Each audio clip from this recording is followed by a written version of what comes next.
इस तरह का सवाल परीक्षा में आता है, तो इसको प्रैक्टिस करने से ही ये सब बनता है ना। ये कोई भारी चीज़ नहीं है। आप देखिए 1/2 को 1 माइनस 1/2 लिख सकते हैं। अब इसका लघुत्तम लीजिएगा तो 2, और इसमें क्या हो जाएगा, 2 माइनस 1 आएगा ऊपर, है ना।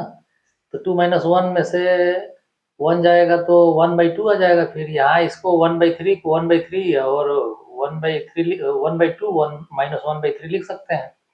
फिर इसका लघुत्तम लेंगे तो 6 आ जाएगा। फिर ये 2 से 3 मत में कटेगा और 3 को 2 मत में कटेगा तो 3 माइनस 2 हो जाएगा।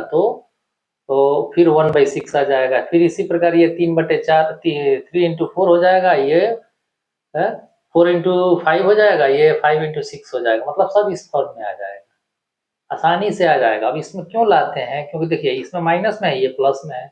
फिर ये 1/3 माइनस में है, यहाँ प्लस में है, तो ये 0 हो जाएगा बीच वाला जो है ना ये सब।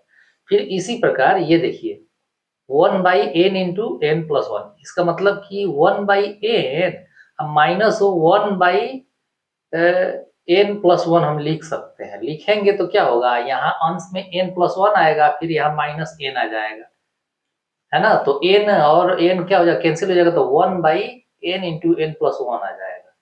ठीक। अब इसी को जब हम ब्रैकेट खोलेंगे तो देखिए ये 1 माइनस 1/2 फिर प्लस 1/2, ये प्लस माइनस आ जाएगा। तो अब देखिए 1/2 माइनस वो प्लस 1/2 से 0 हो गया, माइनस 1/3 अब माइनस प्लस 1/3 0, मतलब ये प्लस माइनस आता चला जाएगा। तो अब इसमें क्या हो जाएगा, 1/n से पहले ठीक एक माइनस में होगा, ये प्लस में है तो 0 ये भी हो जाएगा। अब यहाँ शुरू का 1 बच गया, ये लास्ट वाला माइनस 1/n बच गया, तो ये 1 माइनस 1n प्लस 1 हो गया। ठीक। तो जब आप प्रैक्टिस किए रहिएगा ना इसको, तो ये बीच का आपको करने की जरूरत नहीं पड़ेगी। आपको डायरेक्ट मन में यहाँ आएगा ध्यान में कि ये सब बीच का तो सब 0 हो जा रहा है, या फर्स्ट का 1 बच रहा है प्लस 1, और यहाँ लास्ट में माइनस 1/n प्लस 1 बच रहा है, तो डायरेक्ट ये लिख करके आइए, आंसर आ जाएगा यहाँ पे।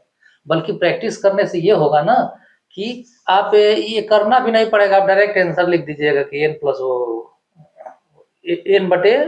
n प्लस 1 आंसर होगा।